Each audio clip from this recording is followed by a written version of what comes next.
Sud Radio, la vérité en face, Patrick Roger. La vérité en face jusqu'à 10h chaque jour, bien sûr, pour aborder de face ce qui se passe, ce que nous vivons, ce que nous pouvons vivre aussi peut-être demain. Nous avons décrit une certaine France, en fait, tout à l'heure, une photographie avec Jérôme Fourquet. On va voir un petit peu, on va se pencher peut-être sur l'avenir avec vous, Nicolas Bavrez. Bonjour. Bonjour. Vous écrivez Sursaut aux éditions de l'Observatoire. Alors c'est une suite un petit peu de ce que vous aviez décrit il y a une vingtaine d'années, hein, c'est ça. Vous-même, je le disais tout à l'heure, avec un brin d'humour, mais je ne sais pas si c'était de l'humour, vous étiez considéré comme le déclinologue en chef par un certain Premier ministre. C'est vrai, non ? Oui, la France qui tombe a suscité beaucoup de polémiques et donc c'est normal d'être critiqué du moment qu'on écrit et qu'on est dans le débat public. Mais c'est vrai que je pense que la France qui tombe n'a pas été lue pour ce qu'elle était, c'est-à-dire premièrement un constat réaliste de la situation de la France et de sa glissade qui s'est terriblement amplifiée depuis, et puis surtout un appel à essayer de changer le modèle. Donc la déclinologie, c'est effectivement une pseudo-science de charlatan. Ouais. Alain Juppé aussi avait écrit un article qui s'appelait l'insoutenable légèreté du déclinisme. En réalité, on voit que l'insoutenable légèreté, elle était de leur côté. Ouais. Donc aujourd'hui, mais il n'y avait pas une exagération, peut-être ? Parce qu'elle tient encore debout, la France, aujourd'hui, 20 ans après. Non, là, on est vraiment dans une situation qui est très inquiétante. La France est redevenue l'homme malade de l'Europe comme en 1958, en allant vite. Sur le plan économique, quand on a des gains de productivité, la productivité qui baisse de 6% depuis 2019, une croissance qui est pratiquement à l'arrêt, un chômage qui va de nouveau vers 8%, qui est jamais, on n'a jamais eu de plein emploi depuis les années 70. Une balance commerciale déficitaire de 100 milliards, des exportations qui s'effondrent. Maintenant, l'Italie est 4e exportateur mondial et nous le 7e. Et enfin, déficit public 6,2% du PIB, la dette 115% du PIB, 46 000 euros pour chacun des 68 millions de Français. Pouvoir d'achat, la pauvreté, on la voit partout. Ouais. On est maintenant au 26e pour la richesse par habitant. On est 15% en dessous de l'Allemagne. Ça, c'est un chiffre qui interpelle. 26e, en fait, pour la richesse par habitant. Par habitant, oui. 15%, alors que nous étions 15% beaucoup plus haut. en dessous du niveau de l'Allemagne. 50% en dessous du niveau des États-Unis. Et la pauvreté, elle touche 9 millions de Français. Elle touche de plus en plus de territoires. Et puis maintenant, on a ce qu'on pensait impossible, une 5e République qui est paralysée, et enfin un décrochage diplomatique qui est spectaculaire, avec une France qui est marginalisée en Europe et dans le monde. Vous ne regrettez pas ce que vous aviez dit, quoi. Ce qui s'est passé, et c'est dommage que ce livre n'ait pas été lu, pour de bon, au lieu d'être simplement rejeté, c'est qu'à l'époque, ce qui s'est passé, c'est-à-dire l'engrenage, crise économique, crise sociale, crise politique, crise diplomatique, on aurait pu l'arrêter. Et de fait, toutes les occasions ont été perdues. Et aujourd'hui, on se retrouve dans la position de 58, ce que le général de Gaulle dit dans ses mémoires sur ce qu'il a trouvé, c'est-à-dire le miracle ou la faillite. Oui, c'est ça. Et c'est de nouveau le dilemme français. Voilà, c'est ça. Donc vous écrivez Sursaut, ce qui veut dire que tout n'est pas, contrairement à ce que disent certains, fichu. Il y a des possibilités, pas du tout, mais pour ça il va falloir faire des choix. Exactement. Alors, les choix, c'est quoi ? Quels sont-ils aujourd'hui ? De façon très concrète, d'ailleurs, pour les auditeurs qui nous écoutent, quel choix doit-on faire, en fait ? Alors, je pense que le premier choix, c'est comme 58, c'est-à-dire que il faut arrêter de prétendre faire de la grande politique européenne ou mondiale tant qu'on n'a pas remis la France debout. Donc, le premier choix, c'est priorité absolue à la reconstruction d'une puissance française. Le deuxième grand choix, ensuite, c'est de miser sur nos atouts, tous ceux qu'on saccage. La France, c'est un pays extraordinaire, on peut tout faire, de l'agriculture, de l'industrie, de l'énergie décarbonée avec le nucléaire, des services, de l'immobilier, du tourisme. Chacun de ces secteurs a été méthodiquement démoli. 2 exemples, le secteur nucléaire, on a réussi à le mettre à bas alors que c'était un atout compétitif formidable. Alors là, on le remet sur les rails, si je puis dire. Oui, mais sauf que pour remettre ce genre de truc sur les rails, il faut 15 ans. Et l'autre chose, prenons l'immobilier, on est revenu à une crise du logement qui participe d'ailleurs de ce problème social. équivalente aux années 50, avec des gens qui ont expliqué que le logement était une rente, mais c'est une aberration complète. Mais c'est ce qui est encore expliqué par certains aujourd'hui, Nicolas Prenons aussi l'agriculture. L'agriculture, on est maintenant devancé par l'Allemagne et par les Pays-Bas. Donc vous voyez, on est rentré dans un système malthusien qu'il faut casser. Et donc, le deuxième grand choix, c'est de dire que maintenant, la priorité, c'est la production. On ne peut pas continuer à être un pays qui ne produit que 36% des biens industriels qu'il consomme. Il y a des forces inverses, si je puis dire, qui disent oh là là, il faut arrêter de produire parce que ça participe au réchauffement climatique, il faut arrêter, il faut consommer différemment. C'est comme à la fin de la 3e ou de la 4e République. Quand vous avez un régime en crise, vous avez ce côté tragicomique que tout ce qui pourrait... tout ce qu'il tue est encensé, sanctuarisé, idolâtré. Tout ce qui pourrait le sauver est critiqué et dénigré. Et donc, nous en sommes là. Mais là où les choses vont changer aussi, c'est que ce système que Jérôme Fourquet appelle le stato-consumérisme, ou que moi j'appelle la décroissance à crédit, c'est-à-dire l'idée d'abandonner la production et d'avoir une économie tirée par la consommation qui est elle-même alimentée par des transferts sociaux, 34% du PIB, eux-mêmes financés par la dette publique, ça c'est terminé. Et donc, parce que quelque part il faut produire pour pouvoir utiliser et avoir tous ces services, quoi. Alors, sauf que nous, on a fait le choix de casser la production et de profiter de la mondialisation pour importer à bas coût. Et alors ? En détruisant notre industrie, en détruisant nos emplois. Et ça, c'est terminé parce que la mondialisation, elle a explosé, que maintenant, il y a de nouveau des barrières qui se mettent en route un peu partout et que, donc, ce système-là, il est terminé aussi. Donc, et sur l'état de... C'est pour ça que, d'une certaine manière, on va être obligé de bouger. Les deux grandes questions qui sont posées, c'est d'une certaine manière, vous parliez des grands choix. Ça, c'est un choix qui va se poser à tous les citoyens. Est-ce qu'on est capable, est-ce que nous réformons par nous-mêmes, un peu comme on l'a fait en 83 avec le tournant de la rigueur alors qu'on était aux portes du FMI, ou est-ce que on tombe dans le système grec, c'est-à-dire que la France est restructurée par le FMI, l'Union européenne et la BCE. Et ça, on est aux portes de cela. Je rappelle qu'aujourd'hui, on emprunte à des taux plus élevés que le Portugal, l'Espagne et la Grèce.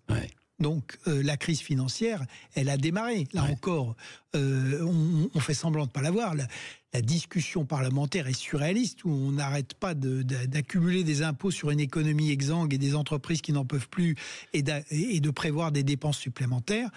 On est totalement en dehors de toute forme de réalité. Et la deuxième grande question, est-ce qu'on arrive à reconstruire la France à l'intérieur du cadre républicain, ou est-ce qu'on passe par l'expérience autoritaire, ce qui est le cas en Italie, ce qui est le cas sans doute, on va voir ce qui se passe aux États-Unis, mais ça a déjà été le cas avec Trump, première version, peut-être qu'on va avoir un Trump deuxième version. Donc ce sont ces deux grandes questions. Là où il y a deux choses qui sont importantes, ce qu'on disait, premièrement, ce pays est bourré d'atouts, ce qui est incroyable, c'est d'être arrivé à une situation pareille. Et la deuxième chose, c'est que je pense que comme le système international a bougé, on a aujourd'hui une circonstance, on est passé complètement à côté du cycle de la mondialisation.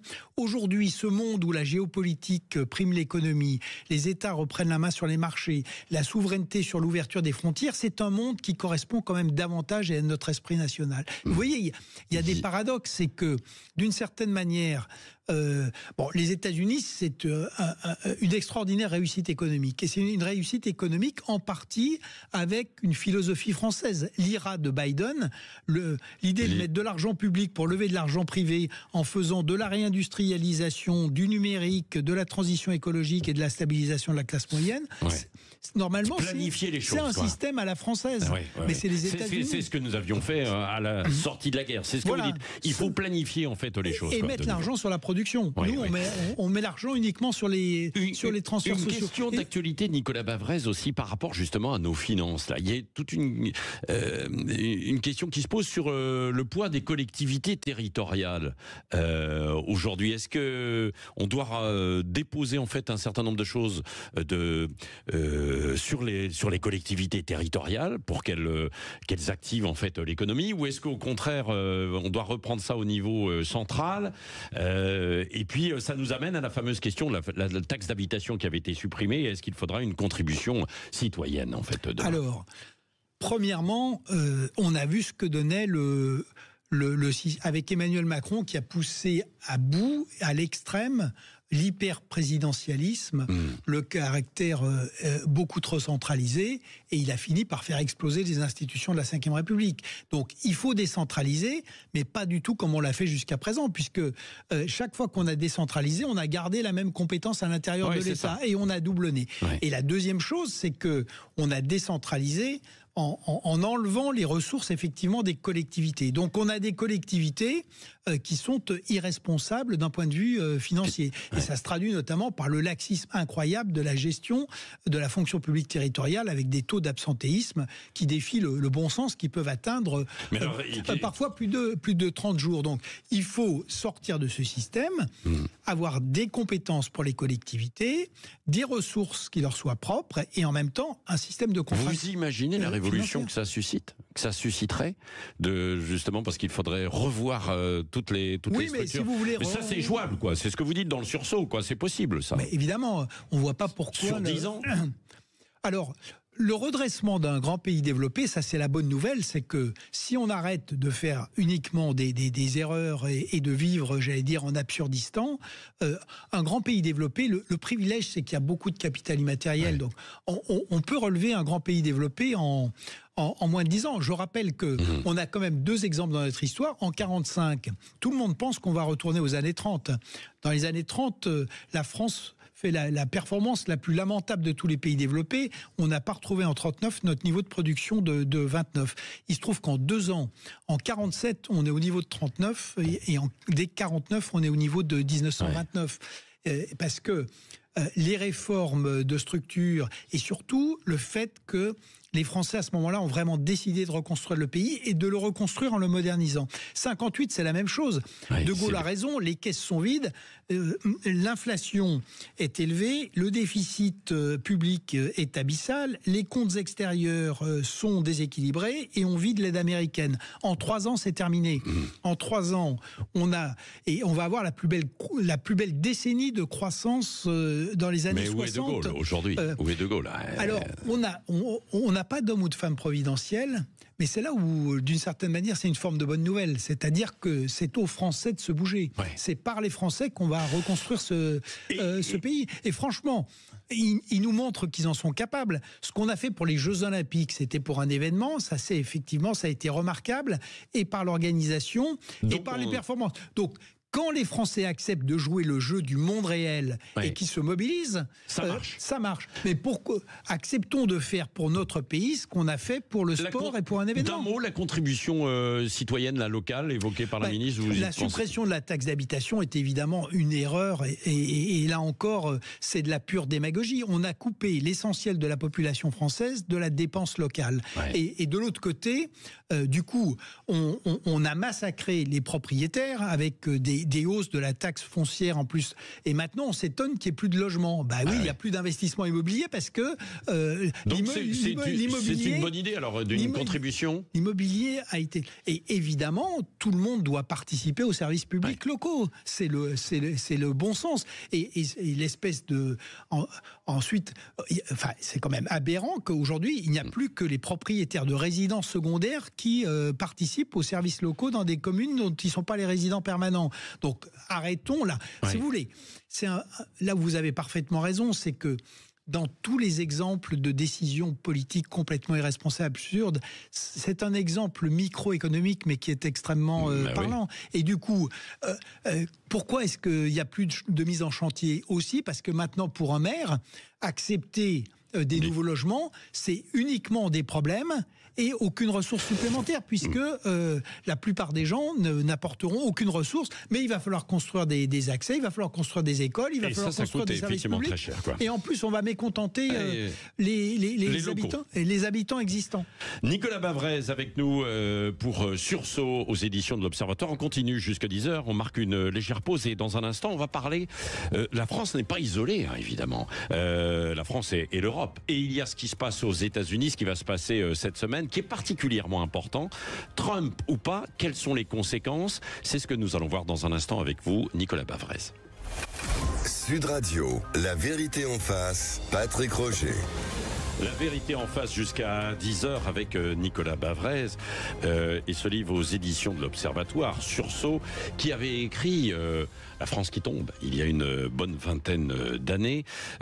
Donc on a évoqué le choix que doit faire la France entre la modernisation et le déclassement. Mais alors c'est vrai qu'il y a aussi des éléments extérieurs, bien sûr. Nous ne sommes pas seuls et il y a notamment ce contexte international qui est particulièrement important. On est entre les deux, nous, la France et puis l'Europe, entre ce qui se passe d'un côté, la Chine, l'Inde, la Russie, les fameuses BRICS, etc. Et puis de l'autre, les États-Unis.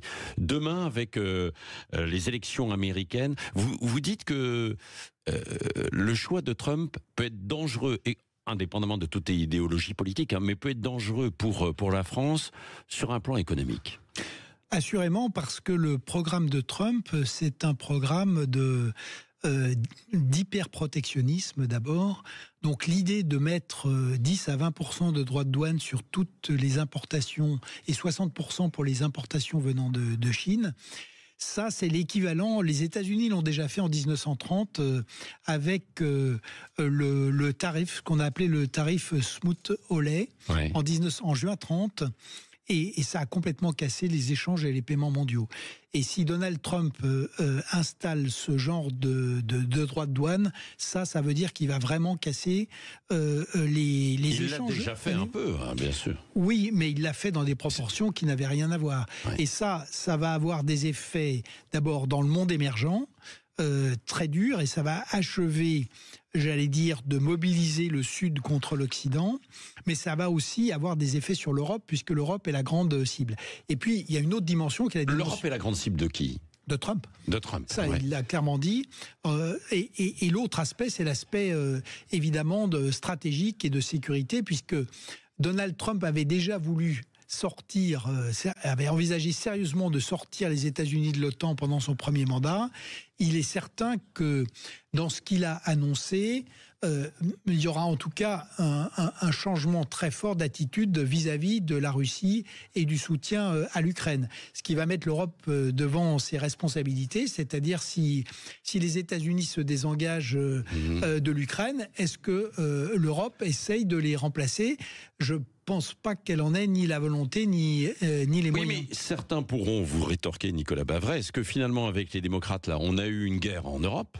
Alors c'est pas eux qui l'ont déclenché, mais enfin bon, ils étaient quand même derrière l'Ukraine. Est-ce qu'il n'y aurait pas eu une possibilité de négocier avec la Russie en fait avant ? Et une crise mondiale qui est intervenue, quoi. Alors, d'abord, sur la guerre d'Ukraine, il faut être clair, hein, quand on lit ce que dit Vladimir Poutine, non seulement c'est uniquement une responsabilité russe, mais Vladimir Poutine n'entend pas, a priori, en rester là, quand on regarde ce qu'il dit. Donc on a un problème majeur. La Russie est maintenant vraiment une menace existentielle pour l'Europe. L'autre aspect, c'est évidemment ce qui se passe au Moyen-Orient.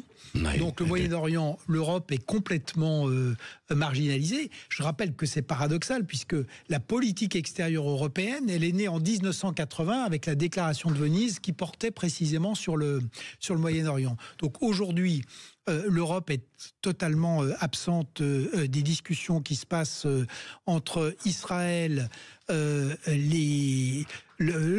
Hamas ou l'autorité palestinienne et derrière les États arabes de la région et ce sont les États-Unis qui mènent le jeu.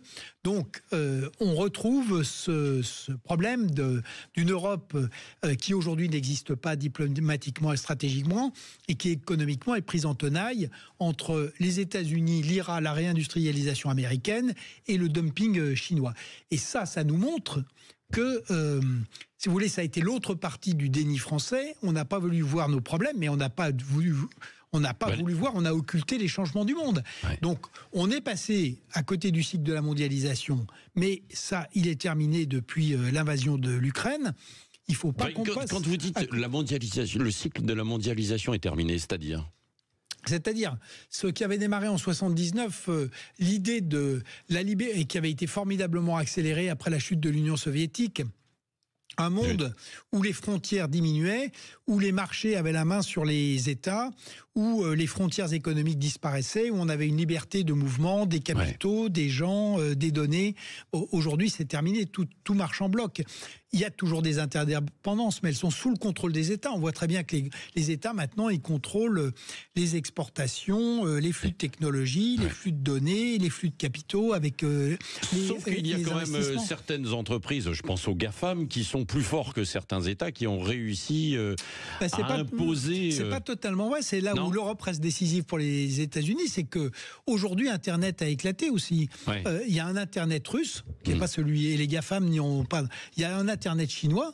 Les GAFAM n'ont pas non plus droit de citer là-dedans. Donc, ça c'est vu dans d'autres terres françaises et européennes, quoi. Exactement. Donc que nous soyons dans la dépendance des États-Unis pour une grande partie de l'agriculture, pour l'énergie, pour la technologie, pour la finance et pour l'armement, c'est exact. Mais c'est une particularité européenne. Et ce qu'il faut bien comprendre, du coup, c'est que c'est aussi une autre raison pour remettre la France debout. C'est que, évidemment, c'est absolument vital pour notre pays, mais c'est aussi le meilleur service qu'on puisse rendre à l'Europe. Merci beaucoup. La France debout, c'est encore possible. Elle a peut-être un genou à terre, mais pas les deux. Nicolas Bavrez, merci d'être venu aux éditions de l'Observatoire et puis sur les élections américaines. On va suivre évidemment ça avec intérêt cette semaine. Dans un instant, ce n'est pas Valérie Expert, c'est Benjamin Glaise qui sera avec Gilles Gansman pour les débats jusqu'à midi avant de retrouver André Berkoff. Merci.